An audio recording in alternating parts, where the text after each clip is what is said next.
Doctor Ramón Brosfogel, ¿qué opinión le merece la situación que se está viviendo ahorita en Cataluña, con las detenciones de la dirigencia, el presidente que fue arrestado hoy en la mañana, me parece? ¿Qué implicaciones va a tener esto en el proceso independentista en general y en la situación del país? Sí, bueno, esto habría que remontar un poquito más atrás, y es que ha habido una serie de conflictos y luchas en Cataluña, en un momento dado pidiendo un reconocimiento como nación que fue denegado por el Tribunal Constitucional de España. Luego vino una lucha donde los independentistas reclaman el derecho a un referéndum.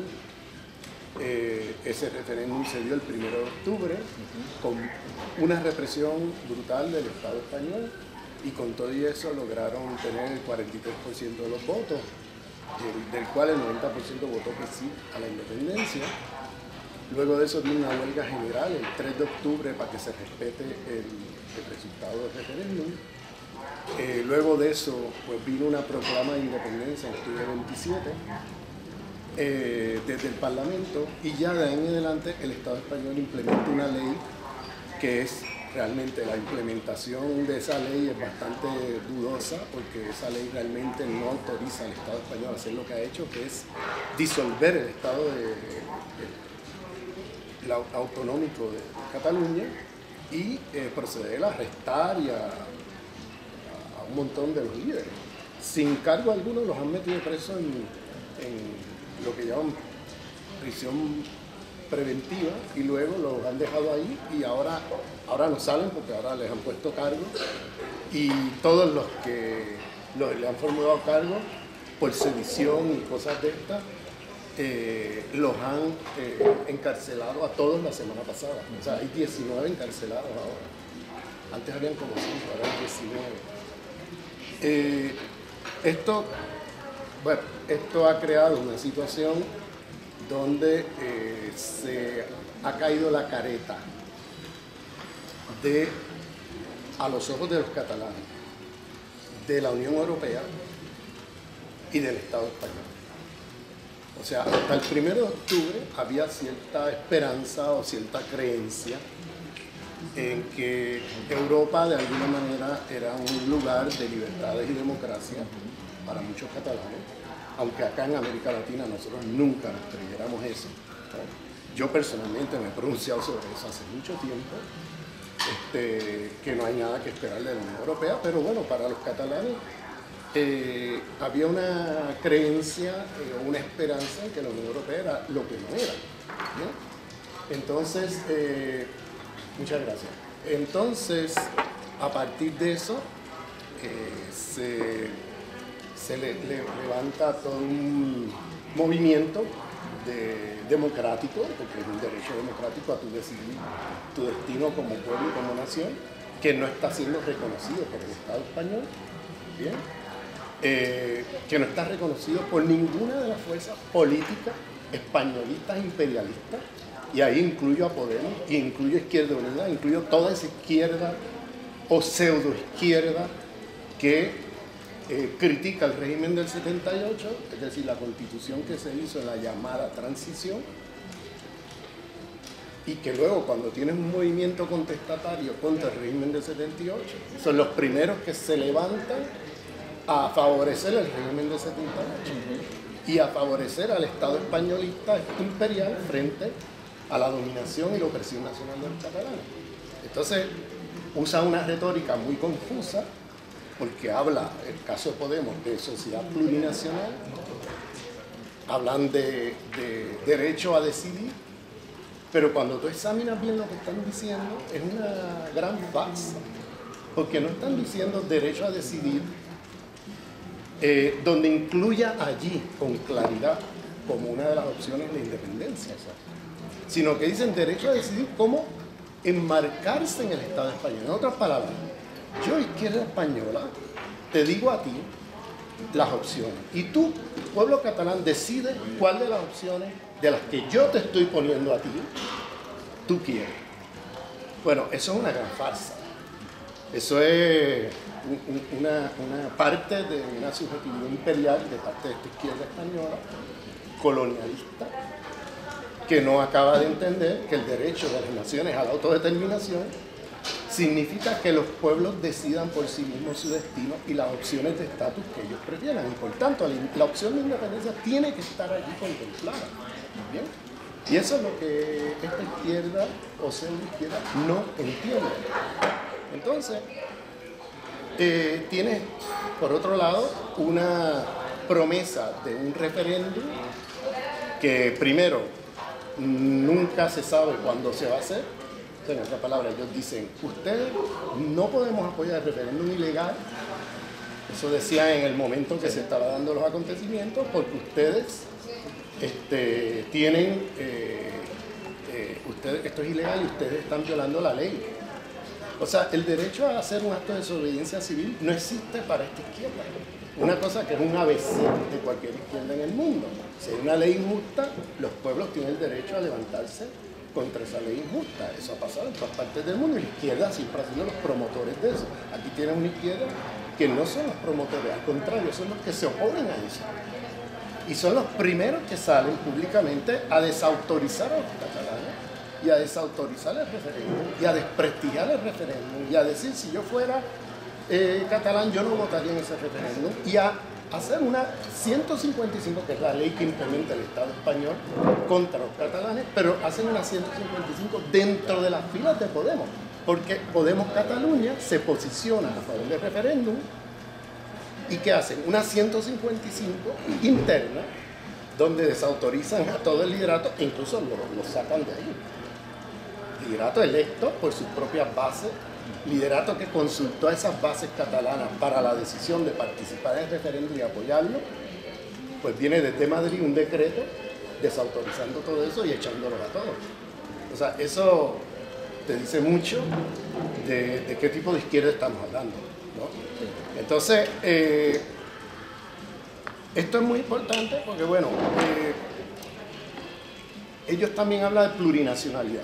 Ellos se apropian de este término, que es un término que viene de los movimientos indígenas de América Latina. Pero oye, para los movimientos indígenas es un ABC de la plurinacionalidad, que cada nación tiene soberanía y derecho a autodeterminarse. Ellos lo transforman en su aplicación a España, usando este término, en el multiculturalismo liberal clásico angloamericano, que no es otra cosa que yo reconozco tu identidad, yo te doy migajas para que tú bailes y brinques en tu carnaval, pero tú no cuestiones quién decide aquí. Aquí seguimos decidiendo nosotros, Madrid. Bien, reconozco que eres una nación, pero no se te ocurra a ti decidir por ti mismo. Toca a Madrid decidir por ti. Eso es lo que está en el fondo de todo eso, el multiculturalismo liberal. Eso no tiene nada que ver con el plurinacionalismo que han planteado los movimientos indígenas latinoamericanos, pero nada que ver. Pero con este subterfugio de utilizar un concepto que se usaba en América Latina de una manera muy radical, lo pasan para allá para tratar de esconder o camuflajear el multiculturalismo liberal, que es realmente lo que ellos están planteando. Y de ahí, ¿qué te digo? Crean una gran confusión donde hay gente que todavía al día de hoy se ha caído el cuento de que ellos están por el derecho a autodeterminación y cosas por el estilo. Pero claro, ya hoy día cada vez menos los pueblos y las naciones sin Estado del territorio español se creen ese cuento. Cada vez menos. Después de Cataluña y lo que ha pasado ahí, ya cada vez menos la gente se cree ese cuento. Entonces, ¿qué pasa? Viene una represión brutal del Estado español, se clausura el gobierno electo autonómico y bajo una especie de estado de sitio se genera o se promueve unas elecciones que fueron el 21 de diciembre. Y vuelve y gana las fuerzas independentistas, lo cual te dice algo de dónde está parado el pueblo catalán, ¿no? Y que con toda y represión y con todo, la gente le votó a los movimientos y partidos independentistas. O sea, la mayoría en el Parlamento la tienen los independentistas. A pesar de todo el campaneo, la represión, las amenazas, a pesar de todo lo que ha pasado allí, el pueblo catalán vuelve y le vota a la independencia. Y claro, es un resultado que no les gusta. ¿Y qué hacen ahora? Bueno, pues reprimir meter preso a la gente, desautorizar los candidatos para la presidencia del gobierno autonómico. Cada vez que se propone un candidato, pues ellos lo desautorizan porque o está imputado, o está preso, o está en el exilio. Porque se ha tenido que ir porque lo meten preso.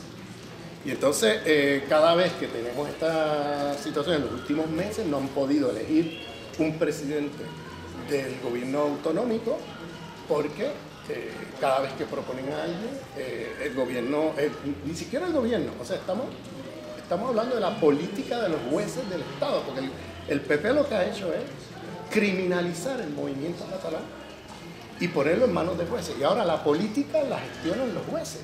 Y los jueces, jueces españolistas, pasando leyes totalmente represivas contra el pueblo catalán. Y eso es lo que estamos viendo, está en manos de jueces, han criminalizado el movimiento catalán. No hay espacio de diálogo, lo que hay es represión. Y con la complicidad de estos partidos de izquierda, que por más que se llenen de la boca criticando al PP, a la hora de los tomates, están posicionados del lado del PP, del Estado españolista, y contra el derecho a autodeterminación de los catalanes y contra el movimiento soberanista catalán, que no es solamente un movimiento independentista, que también hay un montón de federalistas, ¿sí?, que creen que debe haber una reforma y una transformación en la manera como Cataluña está organizada ahora mismo en relación al Estado español, y creen una federación donde haya una soberanía mayor de la que tienen ahora mismo el pueblo catalán. Entonces, las fuerzas soberanistas hoy día se componen de estas dos fuerzas, los independentistas, que tienen la mayoría en el Parlamento, y los federalistas. Si tú sumas estos dos, oye, tienes arriba tranquilamente el 60-65% de la población.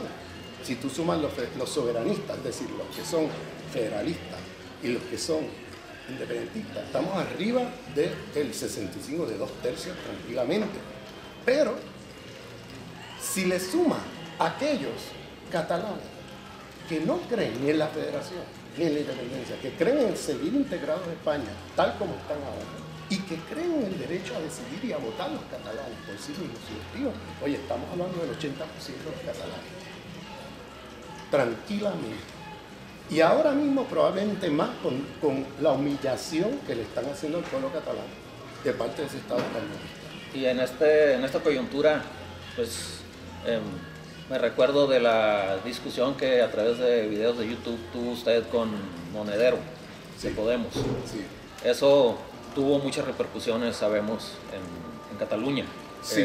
La postura que usted emitió muy firme, como lo acaba de desarrollar, sí, esta crítica a esta izquierda españolista, ¿no? Sí. Colonialista, pues.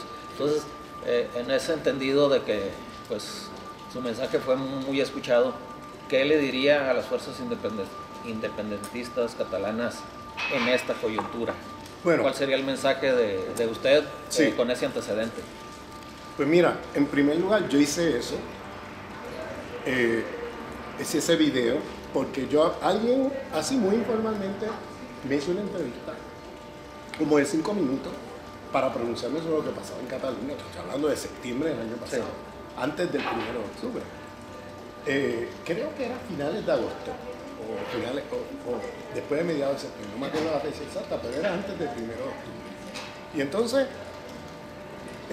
yo hago un video muy corto donde hablo de la situación, pero también menciono cómo se ha posicionado esta izquierda españolista.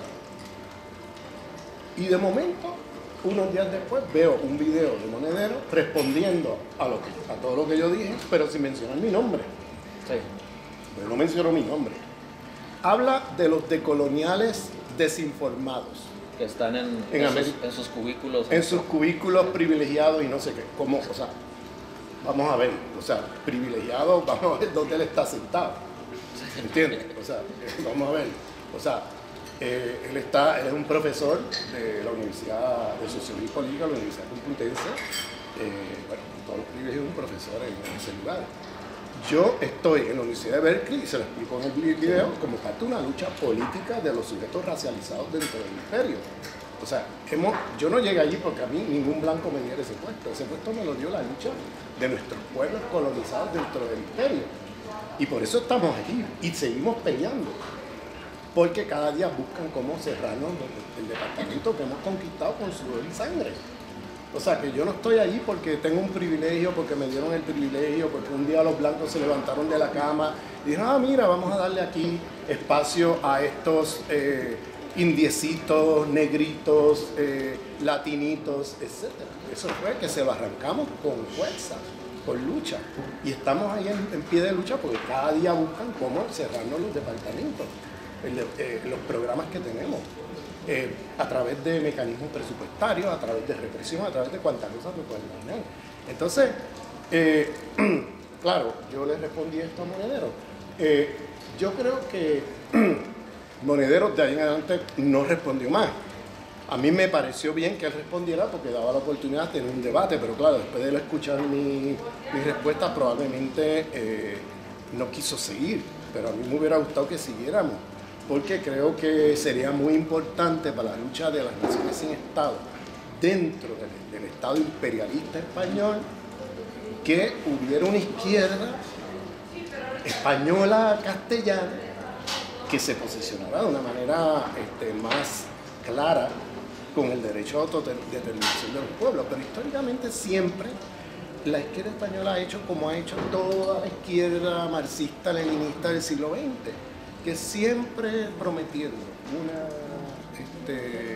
derecho a autodeterminación, pero sin realmente creer en eso, ni siquiera plantear las opciones libres para estos pueblos. Siempre, como pasó en la Unión Soviética, que se hablaba del derecho a autodeterminación. Si usted lee los textos de Lenin, incluso hasta de Stalin, los textos que escribieron antes de la Revolución de Octubre, oye, eran tremendos. Muy bien, cuando llegan al poder, ahí se acabó el derecho a autodeterminación. Ahí todas estas naciones que estaban allí dentro del gran Estado imperial ruso, pues no, ahí no había derecho. O sea, ahí se acabó el derecho a autodeterminación de estos pueblos. Stalin, que era de Georgia, fue el primero que implementó la política gran rusa imperial dentro del Estado soviético. O sea, y te digo esto porque eso, en el movimiento comunista internacional, eso es uno de los temas más podridos de la izquierda marxista-leninista del siglo XX. El tema del derecho. Ya ni te hablo cuando en América Latina cómo miraban a los pueblos indígenas, o cómo miraban, es que repiten todo el esquema de la modernidad occidental, de que estos son pueblos con problemas, y la solución es la modernidad, y la modernidad desde la izquierda, ¿ves? Entonces siempre está el problema indio, o el problema de las naciones, o el problema de los negros, o el problema de los pueblos colonizados. No, ese no es el problema es el problema de la modernidad occidental, el problema del capitalismo, el problema de los estados imperialistas. Ese es el problema. Entonces, eso, si te fijas en el mismo lenguaje, el problema de las naciones.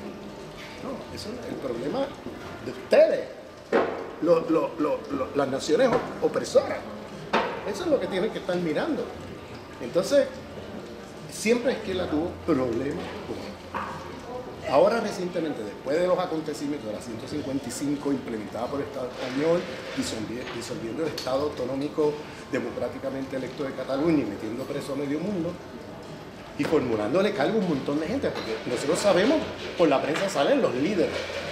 Hay 900 personas, sí, creo que ya está por 1000, que están siendo investigadas, imputadas en los tribunales por parte del Estado español, que participaron con sus cuerpos defendiendo las urnas. O sea, esto muestra una vez más que el problema no era que los vascos cogieron las armas, porque los catalanes no han cogido las armas, siguieron un camino democrático y les están respondiendo como le han respondido a los vascos, como si fueran terroristas. ¿Eso qué te dice? Que el problema no es los métodos que tú usas. El problema es un problema de fondo de un Estado que se creó a través de conquistas que van no solamente hacia otras partes del mundo, sino internas también, y que eso no está resuelto al día de hoy. Se resolvió en parte en América Latina porque se hizo la guerra de independencia, ¿no? Y lograron sacarse de encima el yugo español. Bien. A pesar de que los problemas de América Latina con respecto al primer mundo y a la dominación y explotación del primer mundo no se resolvió ahí, porque luego sabemos lo que es el neocolonialismo. Pero el Estado español sufrió una gran derrota política en el siglo XIX con las guerras de independencia de América Latina, empezando por México y otras partes, Venezuela, Colombia, o sea, todo lo que fue las guerras de independencia bolivarianas, etc. ¿Y qué pasa? En el caso del Estado español, esas naciones sin Estado se quedaron allí.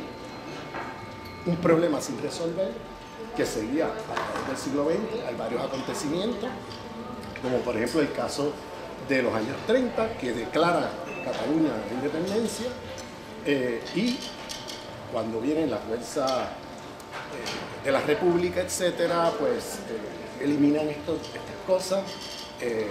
Luego se mete preso con el ascenso del fascismo y todo eso allí, de Franco y todo eso, y terminan fusilando al presidente catalán de la República en ese momento. O sea que esos son problemas que no se han resuelto, siguen ahí, y que explotan en ciertos momentos, ¿no? Van explotando, porque son problemas que realmente no están resueltos y que no se van a resolver con represión, ni metiendo preso a la gente, ni nada de eso. Lo que están haciendo es aumentando el voto independentista en Cataluña, eso es lo que están haciendo. Porque, ¿qué es lo que, cuando tú miras para allá, qué es lo que le queda al pueblo catalán frente a un Estado que se comporta de esa manera autoritariamente, neofascista, etcétera? ¿Qué te queda?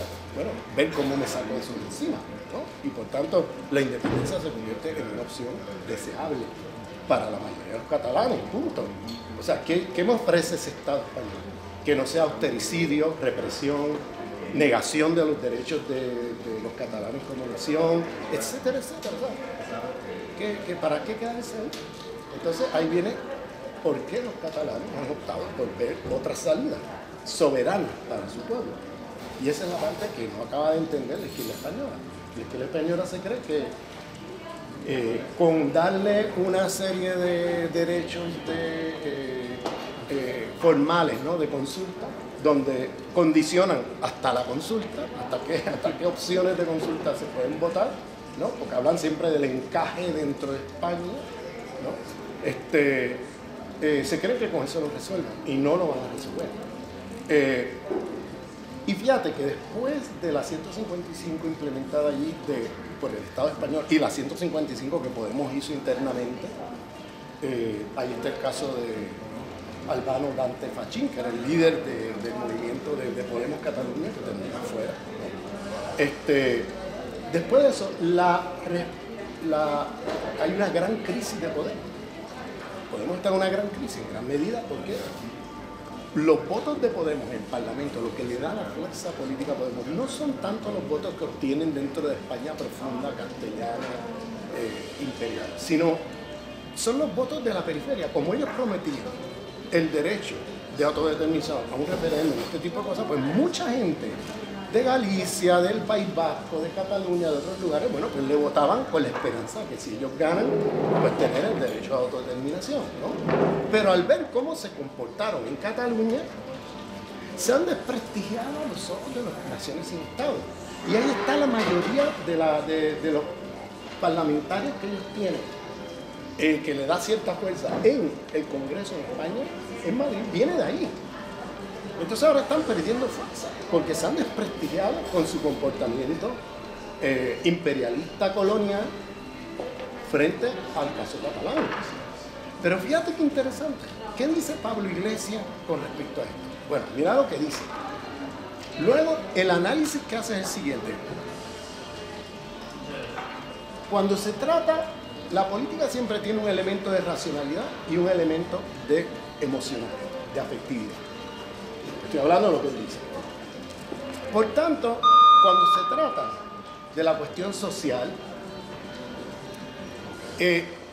Podemos tiene una coherencia entre su plataforma política de soluciones frente a la crisis social y la afectividad, porque coincide la lucha por hacer reformas de clase o frente a los movimientos populares, etcétera, de tipo social, con la afectividad, ¿no?, de la gente, etcétera, porque mueves a la gente, la emociona, la ilusiona, prometiéndole que si ganamos, pues mira, vamos a hacer estas reformas sociales. Pero cuando se trata del tema de las naciones, dice Pablo Iglesias, no, hay un desfase entre la afectividad y la racionalidad. Y dice, nosotros tenemos la solución más racional, que es que el pueblo catalán se haga un referéndum legal, reconocido por el Estado, y que el pueblo catalán decida. Pero afectivamente, eso no emociona a nadie, ni a las fuerzas independentistas que mueven afectivamente al pueblo catalán en términos identitarios, ni a las fuerzas españolistas en Cataluña, que también se mueven en términos afectivos identitariamente. Entonces, fíjate qué interesante. Entonces, por tanto, por más racional que sea nuestra posición políticamente, afectivamente no mueve a nadie y hemos quedado un poco fuera y desfasados del contexto, dice Pablo Iglesias. Y así es como lo explica por qué es que la gente ahora está desilusionada con él. O sea, no se da cuenta, es que no se da cuenta, el privilegio imperial es tal que lo ciega. No se da cuenta que la lucha del pueblo catalán no es una lucha nacionalista o de identidad. Esto es una lucha antinacionalista contra el nacionalismo del Estado español. Y el pueblo catalán está luchando por tener un espacio político que le permita sacarse de encima del austericidio. Es decir, el tema es social en el fondo. O sea, no, está separando lo social de lo identitario como si fueran dos cosas separadas. Y no se está dando cuenta que el tema social está metido allí, en el tema del reclamo al derecho a autodeterminación y el reclamo a la independencia ahora de la mayoría de los catalanes. ¿Por qué hace unos años atrás la mayoría de los catalanes no eran independentistas y ahora lo son? ¿Cómo pasó eso? Bueno, pues hay una explicación muy sencilla. Mira lo que pasó de la crisis del 2008 hasta ahora.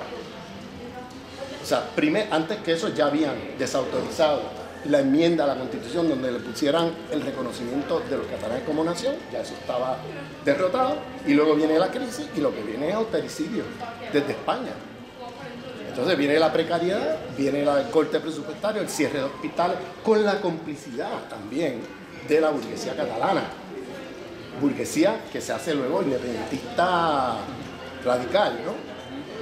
Pero ¿qué pasa? Podemos lo que ve es a la burguesía, no ve el pueblo catalán. El reclamo, la razón por la cual la burguesía se radicaliza en el reclamo independentista es porque si no lo hace, desaparece como fuerza política.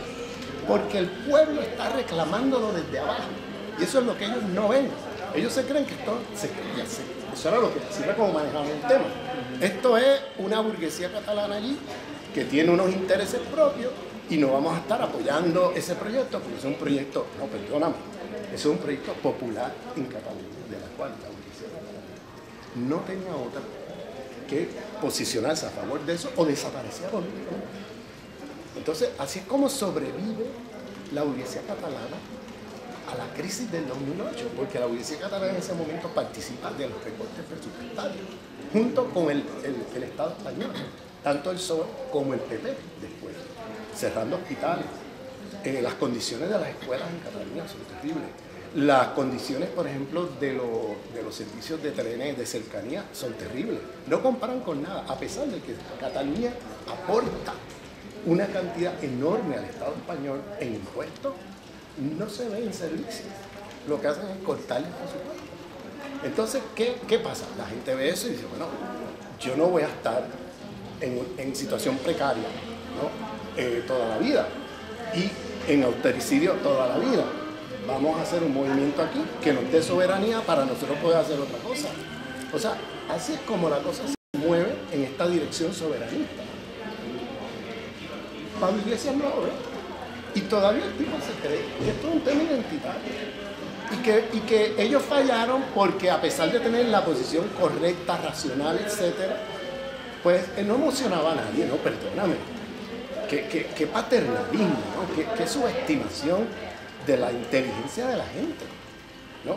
Y eso, claro, ahí ves la actitud imperial colonialista, pero muy clara, ¿no? Cuando él habla de esta manera, como si el pueblo catalán no pensara o no tuviera...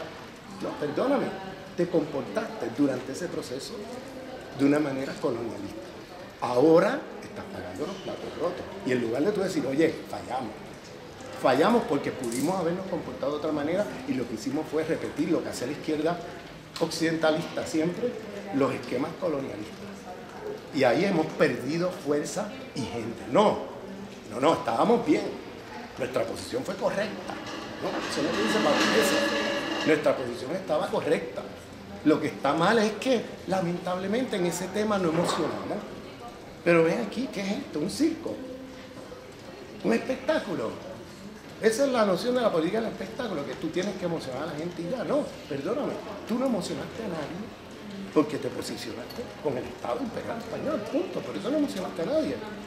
Porque la gente siempre, los que se emocionaban con la posición del Estado español de desautorizar ese referéndum, los catalanes que se posicionaron en ese lado, que eran una minoría en Cataluña, los que se posicionaron en ese lado era la gente de Ciudadanos y la gente del PP. Entonces, la gente no le vota a la fotocopia, le votan al original, ¿no? Entonces, no es que la gente no se emocionó con la posición de ellos, es que la posición de ellos era muy parecida a la posición de nosotros, y la gente se emocionó con el original, no con la fotocopia. Tú eres la izquierda españolista y estás haciendo posiciones de derecha con respecto a Cataluña, pues la gente no te va a votar a ti, ni te va a ver a ti como el original, ni se va a emocionar contigo, se emociona con el PP y Ciudadanos, no contigo. O sea, no se están dando cuenta, es decir, la ceguera imperial, el privilegio colonialista de ser españolista, ¿no? Lo ciega, lamentablemente lo ciega. Oye, no es necesario que sea así, porque hay un montón de gente en el Estado español que ven, de la España profunda, que lo ven, ¿no? Que lo ven. Pero ¿por qué este liderato no lo ve? Bueno, porque están atados a un esquema epistemológico tradicional de la izquierda occidentalizada eurocéntrica, que sigue reproduciendo esquemas coloniales, lamentablemente. Porque la esperanza con Podemos la teníamos todos. Yo tenía mucha esperanza con Podemos. A mí eso se me cayó, pero como se me cayó a mí, imagínate a los catalanes, o imagínate a los vascos, o imagínate a los gallegos, ¿no? Que tú vas a pedirles votos y luego a la hora de los tomates los traicionas. Y eso se vio claramente en Cataluña. Y en lugar de hacerte la autocrítica con una perspectiva de izquierda, todavía sigues pensando que tú tenías la posición correcta, que tú te comportaste bien. No. Perdóname, yo me acuerdo en ese momento, en esa coyuntura, finales de septiembre, antes del 1 de octubre, que Boaventura Sousa Santos hizo un artículo muy interesante, donde le decía a la izquierda españolista, mira, tú no tienes que estar de acuerdo con la independencia. El pueblo catalán está haciendo un acto de desobediencia civil en hacer el referéndum. Oye, váyanse más allí a apoyarle el derecho a ellos a hacer un acto de desobediencia civil, sirvan de observadores frente a la represión del Estado español, documenten todo lo que está pasando y pónganse del lado de ese pueblo. Aunque no estén de acuerdo con la independencia, ni estén de acuerdo necesariamente con el referéndum ilegal como tal, váyanse allí, pongan sus cuerpos, defiendan el derecho de ellos a hacer eso. No, estuvieron todo el tiempo machacando y machacando y machacando contra eso. Y entonces, no vengas ahora a quejarte de que de momento pues, perdiste apoyo y que ahora el proyecto de Podemos está en crisis. Y no vengas ahora a decir que es porque tenías la mejor posición de todas y que el problema es que no emocionas a nadie. Pero es que tú te posicionaste con el Estado y con el régimen del 78. Y en vez de decir, oye, fallamos porque Podemos se crea como una crítica al régimen del 78 para crear otra cosa, y ahora que apareció un movimiento cuestionándolo, fuimos los primeros que nos fuimos del lado del régimen y se convirtieron en un partido del régimen del 78. Eso fue lo que pasó. Pero ¿por qué esta gente no lo ve? No entiendo, de verdad, no lo entiendo. Ahora, para el pueblo catalán, tú me preguntas en tu pregunta, ¿qué mensaje tú le darías? Bueno, yo creo que en octubre hubo un momento de oportunidad que se perdió. En octubre del 17, en los primeros 10 días, luego del 1 de octubre, eso fue un acontecimiento. Eso fue el tiempo mesiánico de Benjamin, eso fue el acontecimiento de Badiou, eso es el Pachacuti de los quechuas en América Latina, eso es el Alhamdulillah de los musulmanes, eso es, o sea, cuando tú miras en todas las culturas hay una palabra que capturan eso, que es un momento donde inesperadamente irrumpe casi de la nada algo que no quería esperado. En este caso, o sea, tú puedes ver esto en el caso de, por ejemplo, en América Latina. En América Latina, el Caracazo. El acontecimiento del Caracazo en el año 89 fue el acontecimiento en el caso de Venezuela, que fue un levantamiento popular contra el austericidio. Bien, ese acontecimiento siempre los acontecimientos generan un antes y un después, porque generan un cambio en la subjetividad de la gente. La gente ya no piensa igual después del acontecimiento.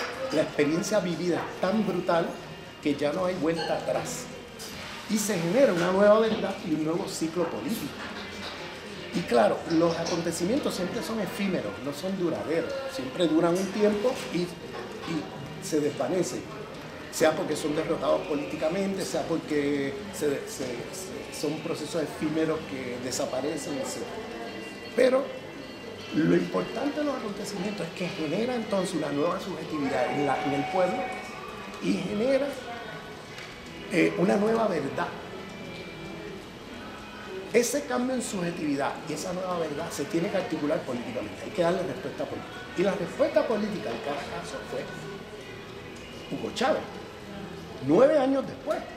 O sea, no quiere decir que la respuesta política a un acontecimiento venga un mes después, ¿no? Yo digo que en ese momento es una coyuntura que si hay las condiciones políticas se puede hacer una transformación revolucionaria, pero cuando no pasa eso y es derrotado el movimiento, entonces eso se queda ahí y la respuesta política muchas veces viene después. Y la respuesta política la da Hugo Chávez con la crítica al neoliberalismo y la crítica a la corrupción de los políticos. ¿Bien? En el caso de Bolivia fue la guerra del agua, el acontecimiento. Un movimiento, ¿no?, que se levanta, etc. Pero la respuesta política es Evo Morales. En el caso de Argentina era el que se vayan todos al corralito, ¿no? Y la respuesta política fue el kirchnerismo. En el caso, por ejemplo, de Ecuador fue la caída de Gutiérrez, el presidente Gutiérrez, con el levantamiento popular indígena en Quito, que luego la respuesta política del movimiento ciudadano de Correa. ¿Sí?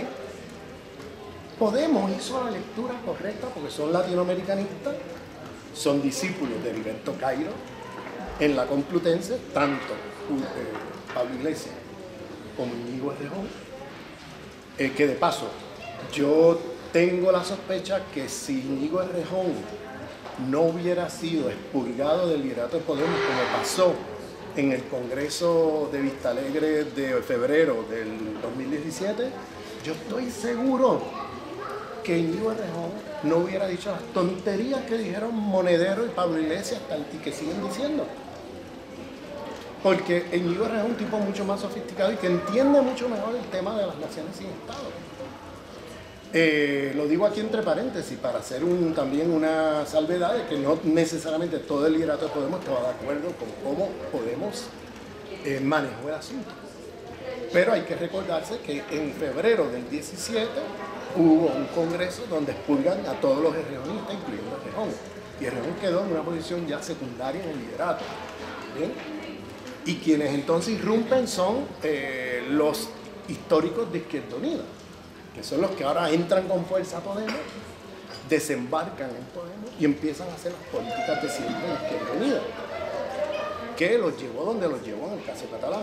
Yo te aseguro a ti, habiendo escuchado a Íñigo Errejón detenidamente durante tiempo, que Íñigo Errejón hubiera dicho cosas más inteligentes que las que esta gente estaban diciendo, tanto Pablo Iglesias como Monedero.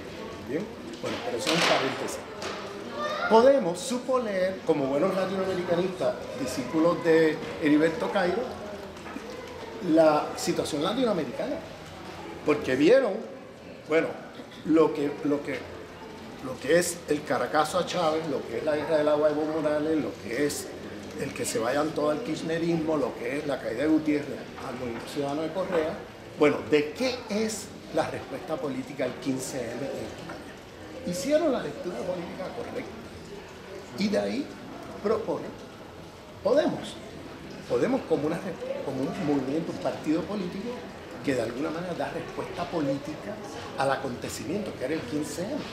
¿Bien?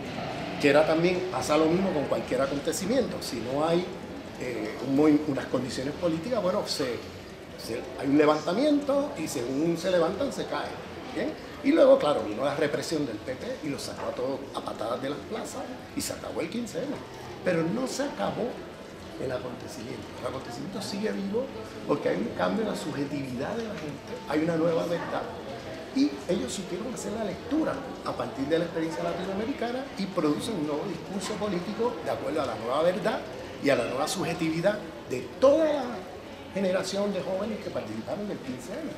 Y generaron una gran ilusión, ¿bien?, entre la gente. Bueno, esta lectura que yo estoy haciendo, yo la propongo para Cataluña.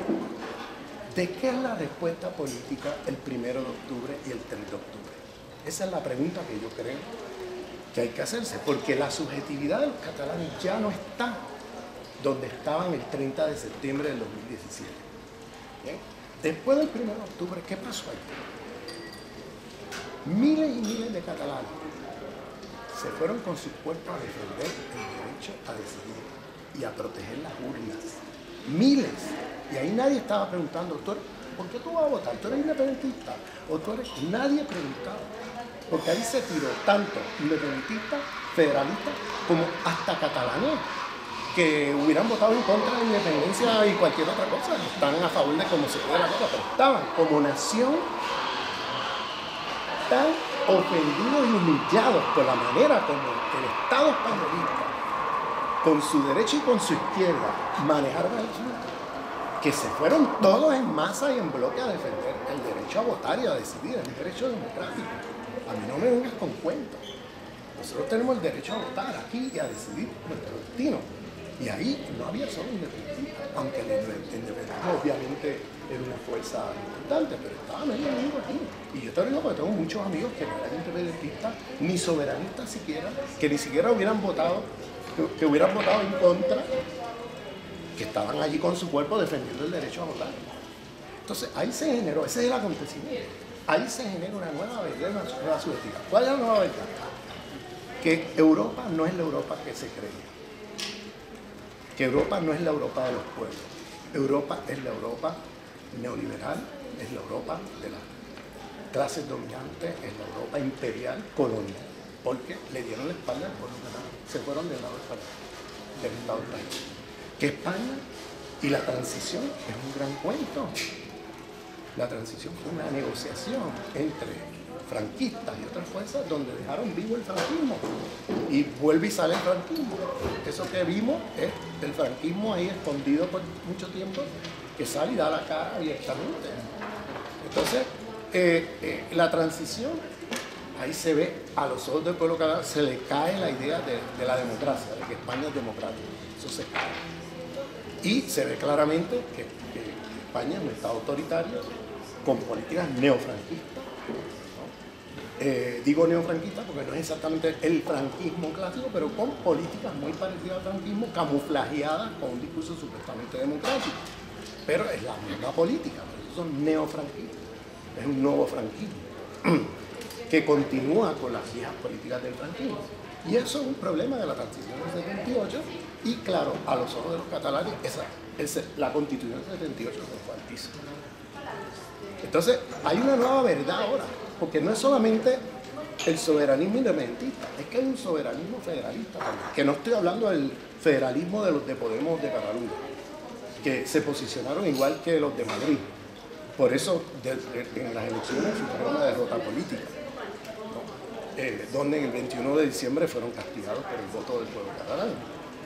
Entonces, redujeron su representación en el Parlamento, redujeron los votos, claro, porque te posicionaste con el Estado español. Entonces, lo que tienes es el voto de los españolistas catalanes de izquierda y te quedaste con eso.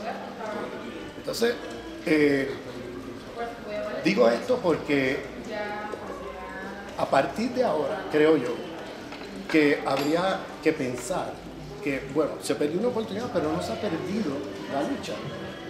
La lucha sigue.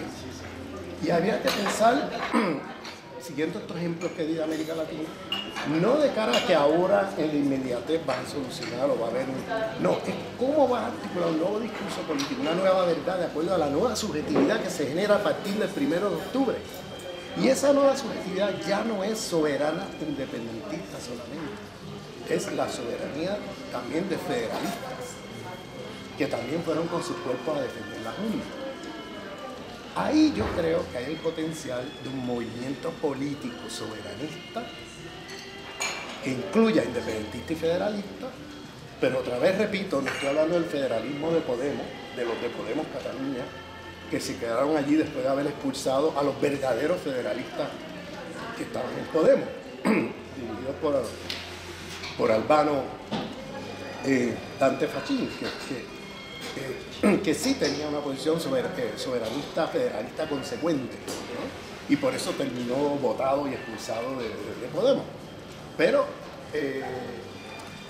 creo que ese tipo de posición como la de Albano y todos los miles de gente que están posicionados en ese tipo de postulados como el que Albano representa, ahí hay el potencial de una alianza política que va a tener la inmensa mayoría de los catalanes. Estamos hablando de 2/3 de los catalanes tranquilamente.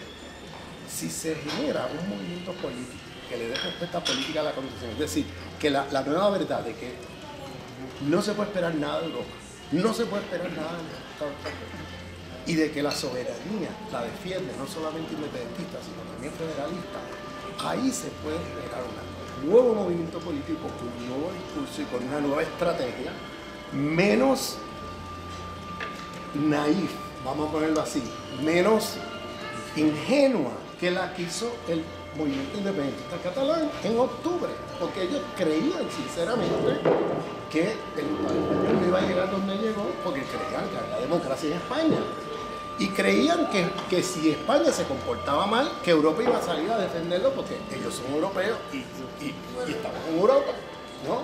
Este cuento se fue al piso, eso ya nadie se lo cree en Cataluña. Y ahora hay un potencial político enorme para generar un discurso político que dé cuenta de la nueva verdad del acontecimiento y de la nueva subjetividad política que se ha producido masivamente entre los catalanes. Pero si el independentismo no ve esto y se queda en el viejo discurso de siempre y se queda en los mismos esquemas partidistas, ¿no?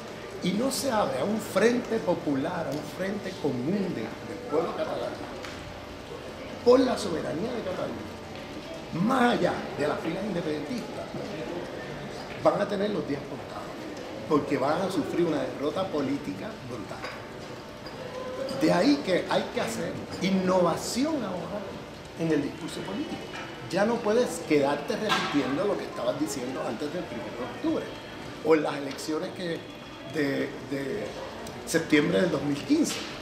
Ahora hay que generar otro tipo de discurso político y de cuenta de eso. Sinceramente, yo no vi en las elecciones que se hicieron, a pesar de que ganaron, en las elecciones que se hicieron en diciembre del 2017, no vi una renovación en el discurso político y no lo veo. Hace falta ahí un nuevo liderato político, que lo vea, que vea eso, como pasó. ¿De dónde sale Chávez? Chávez sale de ahí. Chávez sale de haber hecho una lectura política adecuada al acontecimiento que era el Caracazo y se trajo el pueblo detrás de él, ¿no? Y lo mismo pasó con los otros acontecimientos que menciona América Latina. Y hasta cierto punto pasó con Podemos, donde se trajeron un montón del electorado español. En cuestión de 2 años se convirtió en la tercera fuerza política de España, una cosa increíble. ¿Por qué? Porque dieron cuenta del acontecimiento, que era el 15M. Ya perdieron, ese ciclo se cerró. Y, como dijo Albano Dante Fachín, Podemos envejeció en Cataluña. Y de partido antirrégimen se hizo partido del régimen. Y lamentablemente no lo ven, porque están a tiempo de rectificar. Pero no rectifican, se siguen cocinando en su propia salsa. Entonces, ¿qué hay de frente al futuro del pueblo catalán? Yo creo que tiene que haber una renovación del discurso político soberanista y que dé cuenta del acontecimiento. Y hay claves que yo puedo lanzar aquí, por ejemplo, la clave de que el soberanismo ahora tiene que ir más allá del independentismo e incluir toda esa gente que fue con sus cuerpos a defender las urnas el 1 de octubre. Eso sería increíble. Mira, ahora en Córcega se ha hecho un frente común entre los federalistas, los soberanistas, federalistas e independentistas. Ganaron las elecciones con arriba del 60%, tranquilamente. Sin ningún problema. Ahora, de cara a las municipales, si el movimiento soberanista independentista catalán da cuenta del acontecimiento del 1 de octubre y renueva su discurso y renueva las fuerzas políticas, que ya no sea lo mismo de siempre de los partidos, mira, van a arrasar, pero es que van a arrasar en las municipales, en las autonómicas, en las regionales, o sea, sin problema alguno. Pero si no dan cuenta de eso, la derrota política va a ser muy grande, porque la represión es fuerte y al no haber salida política o innovaciones en la política, la gente se desilusiona.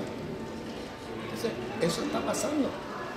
Y urge una renovación del discurso político. Urge. Hay que darle respuesta política al acontecimiento, el 1 y el 3 de octubre.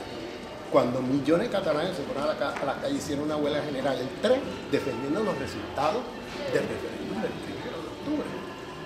Entonces, ¿cómo es posible que vayas a unas elecciones el 21 de diciembre repitiendo lo mismo que decían todos en las elecciones autonómicas de septiembre del 2015? Todos cayeron en esa trampa. Te lo digo porque yo estuve allí y los escuché. Sinceramente los escuché. Y desde los partidos de derecha hasta la izquierda radical los oía diciendo lo mismo, como si estuvieran en las elecciones de 2015. Como si no hubiera pasado el 1 de octubre. Entonces, el único que yo escuché apuntando hacia esta nueva verdad fue Albano Dante Fachín. Fue el único que escuché innovando en el discurso político y planteando y tocando la llaga del pueblo catalán en ese momento, porque cada vez que hablaba emocionaba a la gente. ¿Por qué emocionaba a la gente? Porque tocaba el tema de la dignidad del pueblo catalán. El tema de la dignidad, ese es un tema que tiene que venir con fuerza. Y el tema de la soberanía entendida de otra manera, que no sea solamente soberanía igual a independentismo, soberanía también incluye el federalismo. Y hacer un frente político común, ¿no?, que dé cuenta de la acontecimiento. Eso lo tienes que traducir en movimiento político, en organización política. Si te quedas en lo mismo de siempre, no vas a llegar muy bien. Muy bien, muchas gracias, Bueno, maestro. gracias a ustedes.